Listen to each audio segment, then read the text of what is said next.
9번 최근에 국민의힘 당대표 선거 과정에서 대표 후보자들이 아마 핵무기, 자체 핵무기 개발과 우리가 핵무기를 보유해야 된다라고 하는 매우 적극적인 이야기를 한 사람이 나타났어요. 나경원 후보죠. 자, 이렇게 되자 나머지 세 사람, 한동훈, 원희룡, 또 윤상현 의원. 윤상현 의원은 정치 외교학, 즉 국제정치를 잘 이해하는 사람이기 때문에 이런 부분에 상당히 전향적으로 생각할 것으로 우리가 믿어 왔습니다. 그런데 나경원 의원이 먼저 치고 나가니까 그랬는지는 모르지만 그냥 그 이론적인 이야기로 지금 대한민국은 IAEA 회원국이고 또 그래서 만일에 우리가 원전을 기반으로 핵폭탄이나 전술핵을 개발한다면 첫째, 그 핵폭탄 원료를 지금도 농축한 거를 다 수입을 합니다. 그거 허가된 지역을 국가를 통해서 우리 스스로 농축하는 기술도 없어요. 그 다음에 이제 우라늄 농축한 거를 발전소에서 썼으면 이제 이것을 이제 폐기를 해야 되는데 일본 같은 경우에는 이거를 재처리해서 플루토늄을 생산하고 이 플루토늄 재생산된 거를 가지고 다시 발전을 돌리면서 계속해서 그걸 처리하니까 결국은 내중에 남는 그 폐기물이 작아지는 거죠. 이러니까 원자력 발전소를 운영하는 국가는 당연히 농축과 재처리 기술을 가지고 있습니다. 당연히 일본도 세계적인 농축과 재처리 기술을 가지고 있습니다. 원자력 발전소를 운영하는 나라치고 이 두 가지, 즉 농축과 재처리 기술이 없는 나라는 대한민국밖에 없습니다. 근데 전문가들이 이야기하는 것은 당연히 IAEA가 이것을 승인해야 되지만 현실적으로 대한민국은 미국과의 그 맺은 원자력 협정 때문에라고 얘기하고 결국 미국이 이를 승인하면 될 수 있다라고 얘기를 합니다. 그런데 일본은 승인하고 대한민국을 승인하지 않는 이유는 뭘까? 많은 분들이 이렇게 얘기합니다. 대한민국은 분명히 헌법에 자유민주주의 공화국이라고 자유민주적 기본 질서에 의한 통일을 추구하는 자유민주적 질서의 국가라고 하는 것을 드러냈지만 그런데 들어서는 정권을 보면은 완전히 종북 주사파 정권도 감히 들어쓰고 심지어는 그 대통령이라는 사람이 USB에다가 무엇을 담았는지 모르지만 분명히 국가 비밀을 담아서 적국 수장에다가 주는 이런 믿지 못할 나라이기 때문에 그렇게 생각하고 있기 때문에 결국은 대한민국에다가 핵심 기술을 인정하지 않는다는 그런 이야기까지 합니다. 그러니까 그 말인즉슨 대한민국이 원자력을 뛰어넘는 핵기술을 근본적으로 우리가 가지려 한다면 대한민국도 역시 서방 국가로 언제든지 정권을 바뀌더라도 공산주의자들, 사회주의자들과는 뭐 대립적 협력 관계는 할 수 있을지언정 이게 뭐 종북이다, 종중이다 이런 식으로 변화될 가능성은 없다라고 하는 확신을 심어줘야 미국 같은 나라가 대한민국도 너희도 원자력 또는 그 농축이나 재처리 하는 기술을 가져도 좋다라고 인정할 수 있다는 것입니다.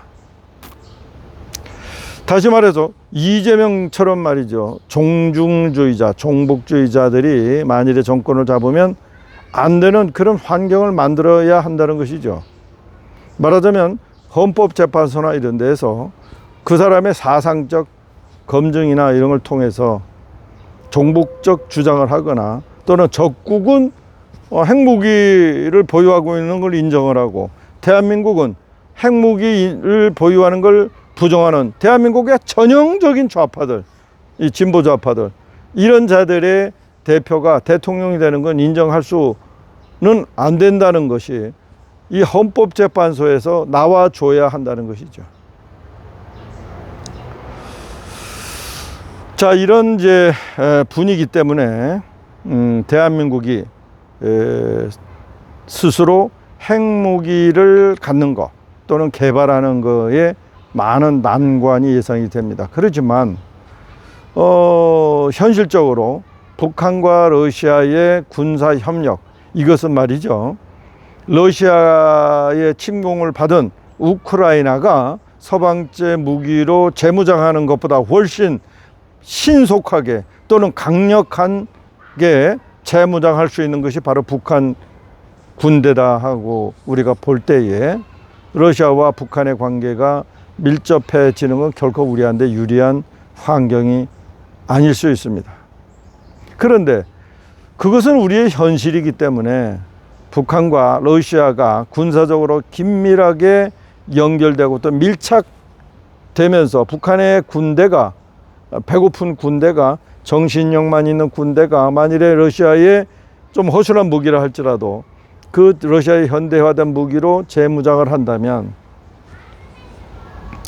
대한민국은 그동안에 핵무기를 뺀 재래식 무기 차원에서는 비교할 수 없다고 자신했던 것이 하루아침에 무너질 수 있다는 이야기입니다. 그렇다면 결국은 대한민국의 안보는 재래식 무기로도 안 되고 핵무기로는 완전히 뭐 1대 빵이고 100대 빵이고, 그러니까 결국은 대한민국은 자국의 안보는 자국이 우선 지켜야 한다는 차원에서 결국은 공포의 균형을 맞출 수 있도록 대한민국이 핵무기를 개발해야 된다고 얘기하는 게 뭐 저같이 정치 일선에서 생각하는 사람들의 생각입니다. 물론 아주 국제 정치학을 심각하게 연구한 사람들이야 미국이 이걸 동의할 리가 없고, 또 한국이 핵무기를 가진다고 한다면 일본이 또 핵무기를 가지려 할 거고, 일본이 핵무기를 가지는 한 미국이 일본을 핸들링할 수 없게 되는 과거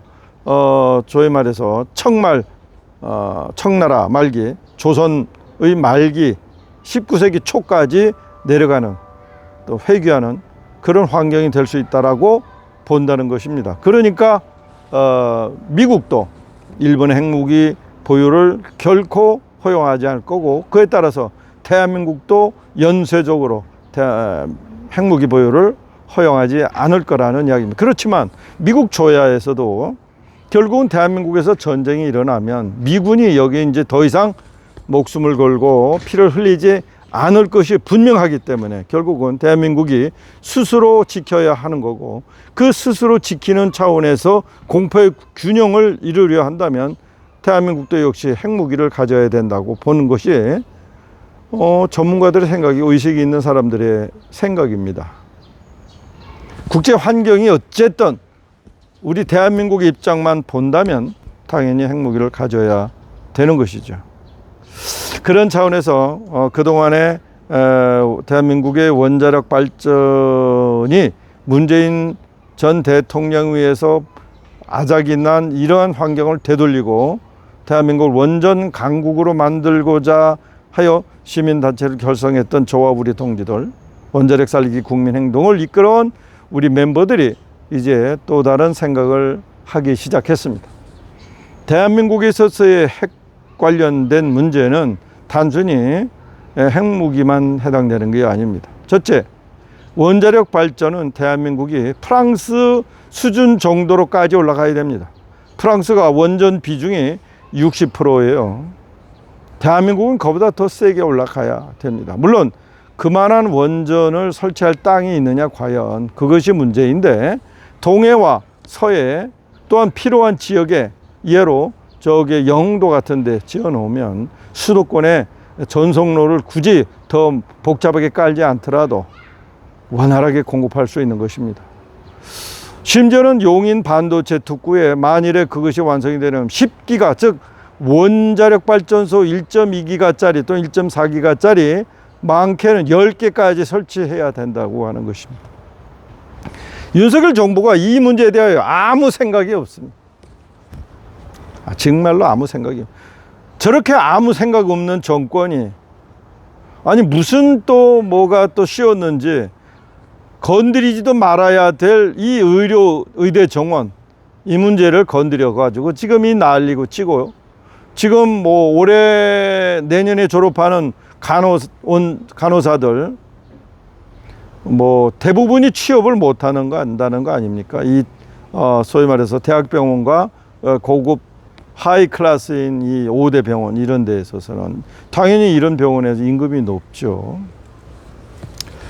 자, 그런 차원에서 대한민국은요, 원자력 발전소는 프랑스와 비교된 정도로 비중을 높여야 된다. 지금 윤석열 정부가 말이죠, 숫자 장난을, 제가 지난번에 말씀드렸죠, 또 숫자 장난을 통해 가지고 전체 수요를 낮추는 대신에 원자력 비중, 원자력 시설 증가분을 그냥 눈꼽만큼 하니까 결국은 전체 수요가 낮아지니까 반비례적으로 원자력 비중이 마치 높아지는 것 같지만 실상은 그렇지 않다는 거죠. 대신에 무슨 태양광과 풍력을 30%까지 올리겠다고요?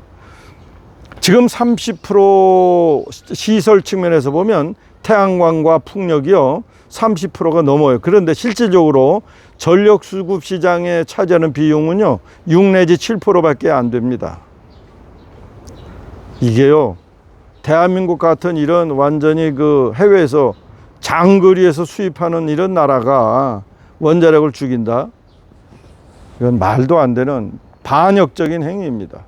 그래서 민주당과 국적의 문재인, 저는 이재명 씨의 생각은 모르겠어요. 만일에 민주당이 또다시 이런 식으로 만일에 한다면 그야말로 태양광의 단맛을 가진 놈들의 그 생각을 그대로 받아들인다면은 정권을 잡든 않든 대한민국에 죄를 짓는 경우다는 얘기입니다. 따라서 첫째, 대한민국 원자력 비중을 60% 이상 높여야 된다라고 저희들이 주장합니다. 두 번째가 바로 플루토늄 재처리. 말하자면 원자력 발전소를 돌리면은 그 폐기물이 나오죠. 그 폐기물을 지금은 그대로 버리고 있어요.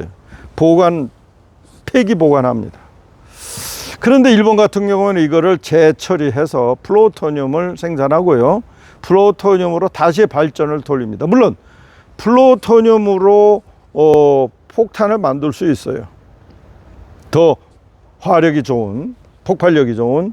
그러니까 일본은 뭐 심지어는 뭐 200개까지 플루토늄 폭탄을 이제 맞은 좀 만들 수 있는 그 정도의 플루토늄을 가지고 있다고 그러잖아요. 사실은 히로시마는 우라늄 폭탄, 나가사키는 플루토늄 폭탄을 맞았잖아요. 나가사키가 더 심하게 파괴됐다고 그래요. 일본 측면에서 보면 정말 아킬레스건이죠. 그렇지만 원자력 우라늄 재처리, 농축, 그리고 폐기물을 재처리해서 플루토늄을 생산하는 거, 만드는 거, 이런 기술은 미국만 조금 승인해 주면 되는 겁니다. 이것마저도 우리가 못 가진다면 이거는 대한민국이요, 원자력 자강 또는 원자력 자주 국가에서 정말 소외되는 것이죠. 모든 이제 핵과 관련된, 안보와 관련된 것은 미국과 해외에 의존할 수밖에 없는, 그야말로 한쪽 다리가 없는 그런 국가로서 언제든지 안보 위기에 봉착할 수 있는 것이죠. 그래서 우리가 생각하는 거, 원자력 우라늄 농축과 플루토늄 재처리 기술을 확보를 하자. 미국으로부터 확보하자. 세 번째가 핵 잠수함 또는 원자력 잠수함입니다. 당연히 원자력 잠수함을 우리는 구비해야 합니다. 우리가 만들 수 있습니다. 만들 수 있지만 미국이 반대하는 것이죠. 당연히 우리의 그 수송 원료 자원을 지금은 대만 해협을 통과할 때 그때 이제 안보는 미국과 일본 해군이 맡고 있습니다. 자위대가. 우리라고 그냥 이거를 남의 군대에다가 맡겨 놓을 수는 없지 않습니까? 따라서 대한민국도 두 가지는 확보해야 돼요. 항공모함과 핵잠수함. 이 핵잠수함도 우리가 스스로 만번 만들어 보는 것입니다. 심지어는 미국도 호주의 그 정권이 노동당 정권으로 바뀌자 핵잠수함 그 공여 문제를 생각하고 있다가 없던 걸로 한 것처럼 미국은요 굉장히 그 예민합니다.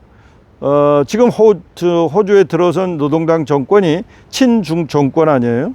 자, 이렇게 되니까 호주에 원자력 잠수함 공여 그 완제품을 주는 거죠. 이것도 중단시킨 미국입니다. 원자력 잠수함을 우리가 확보하는 것이죠. 물론 우리가 개발할 수도 있는 거고요. 네 번째가 바로 이 전술핵 문제입니다. 물론 미국이 대한민국에 전술핵을 갖다 놓을 수도 있습니다. 근데 혹자들은 미국이 전술핵이 거의 없답니다. 말하자면 이 과거 우리가 생각했던 수 킬로를 이제 그 어떤 지역을 또는 한 군대가 관할하고 있는 뭐 지역을 초토화시키는 그 정도 전략 폭탄이 아니라 전술 폭탄 정도로 가지고 있는 것이 없다고 얘기를 해요. 그런데 왜 자꾸 전술핵을 뭐 한반도에 배치하느니 많이 얘기하는지 모르겠어요.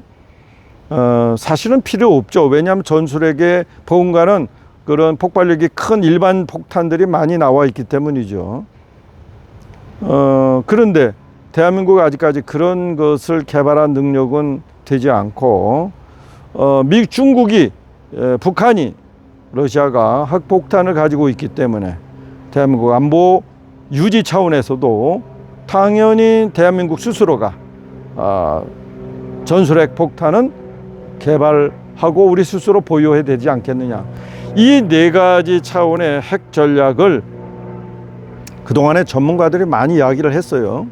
그렇지만 우리 원자력 살리기 국민행동 이 시민단체가 한번 조직화하고 이 문제에 대하여 국민적 의사결정을 한번 받아보는 시간을 또는 우리가 그와 같은 행동을 한번 해볼 생각입니다. 오늘은 여기까지 하겠습니다. 감사합니다.